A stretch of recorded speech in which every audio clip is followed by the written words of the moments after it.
السلام علیکم ورحمۃ اللہ وبرکاتہ۔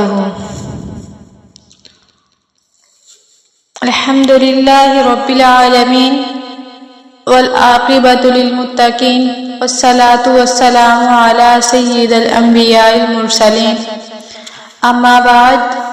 آج ہمارا تیسرا سبق ہے جس میں ہم سورہ اخلاص کا ترجمہ، مختصر تشریح اور شان نزول پڑھیں گے۔ سب سے پہلے ہم شان نزول پڑھتے ہیں۔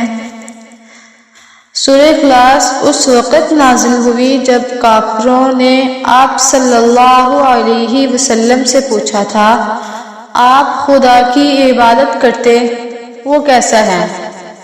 اس کا حسب و نسب بیان کریں، اس کا تعارف تو کرائیے۔ اس کے جواب میں یہ سورت نازل ہوئی۔ اس سورت کی ان 4 آیتوں میں اللہ پاک کی توحید کو انتہائی جامع انداز میں بیان فرمایا گیا ہے۔ پہلی آیت میں ان کی تردید ہے جو ایک سے زیادہ خداؤں کے قائل ہیں۔ دوسری آیت میں ان کی تردید ہے جو اللہ پاک کو ماننے کے باوجود کسی اور کو اپنا مشکل کشا، کارساز یا حاجت روا قرار دیتے ہیں۔ تیسری آیت میں ان کی تردید ہے جو اللہ کے لیے اولاد مانگتے ہیں۔ چوتھی آیت میں ان لوگوں کو رد کیا گیا ہے جو اللہ پاک کی کسی بھی صفت میں کسی اور کی برابری کے قائل ہیں۔ اس طرح اس مختصر سورت نے شرک کی تمام صورتوں کو باطل قرار دے کر خالص توحید ثابت کی ہے۔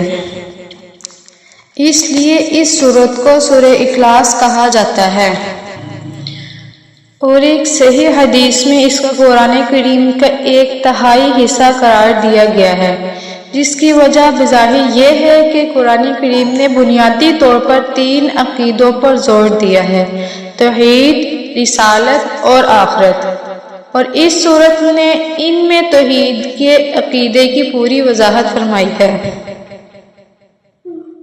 بسم اللہ الرحمن الرحیم۔ شروع کرتی ہوں اللہ کے نام سے جو بڑا مہربان نہایت رحم کرنے والا ہے۔ قل هو اللہ احد، کہہ دیجئے بات یہ ہے کہ اللہ ہر لحاظ سے ایک ہے۔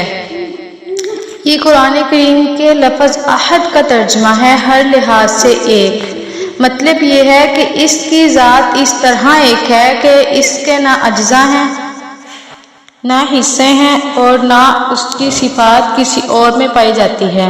وہ اپنی ذات میں بھی ایک ہے اور اپنی صفات میں بھی۔ اللہ صمد، اللہ ہی ایسا ہے کہ سب اس کے محتاج ہیں، وہ کسی کا محتاج نہیں۔ قرآن کریم کے لفظ الصمد کا مفہوم بھی اردو کسی ایک لفظ سے ادا نہیں ہو سکتا۔ عربی میں صمد اس کو کہتے ہیں جس سے سب لوگ اپنی مشکلات میں مدد لینے کے لیے رجوع کرتے ہیں اور سب اس کے محتاج ہوں۔ عربی میں صمد اس کو کہتے ہیں جس سے سب لوگ اپنی مشکلات میں مدد لینے کے لیے رجوع کرتے ہیں اور سب اس کے محتاج ہوں اور وہ خود کسی کا محتاج نہ ہو۔ عام طور سے اختصار کے پیش نظر اس لفظ کا ترجمہ بے نیاز کیا جاتا ہے، لیکن وہ اس کے صرف ایک پہلو کو ظاہر کرتا ہے، وہ کسی کا محتاج نہیں ہے۔ لیکن یہ پہلو اس میں نہیں آتا کہ سب اس کے محتاج ہیں، اس لیے میں نے یہاں ایک لفظ سے ترجمہ کرنے کے بجائے اس کا پورا مفہوم بیان کرنے کی کوشش کی ہے۔ لم یلد ولم یولد، نہ اس کی کوئی اولاد ہے اور نہ وہ کسی کی اولاد ہے۔ یہ ان لوگوں کی تردید ہے جو فرشتوں کو اللہ پاک کی بیٹیاں کہتے ہیں، اللہ تعالیٰ کے لیے اولاد ثابت کرتے ہیں، وغیرہ وغیرہ۔ وَلَمْ يَكُنْ لَهُ كُفُوًا أَحَدٌ، اور اس کے جوڑ کا کوئی نہیں، یعنی کوئی نہیں ہے جو کسی معاملے میں اس کی برابری یا ہمسری کر سکے۔ آج کا ہمارا سبق یہیں پر ختم ہوتا ہے، ملتے ہیں اگلے سبق کے ساتھ انشاءاللہ تعالی۔ آج کی ویڈیو آپ کو کیسی لگی کمنٹس میں لازم بتائیے گا، اور کسی کے پاس کسی بھی طرح کوئی سوال ہو تو کمنٹس میں لازم پوچھیے گا۔ السلام علیکم۔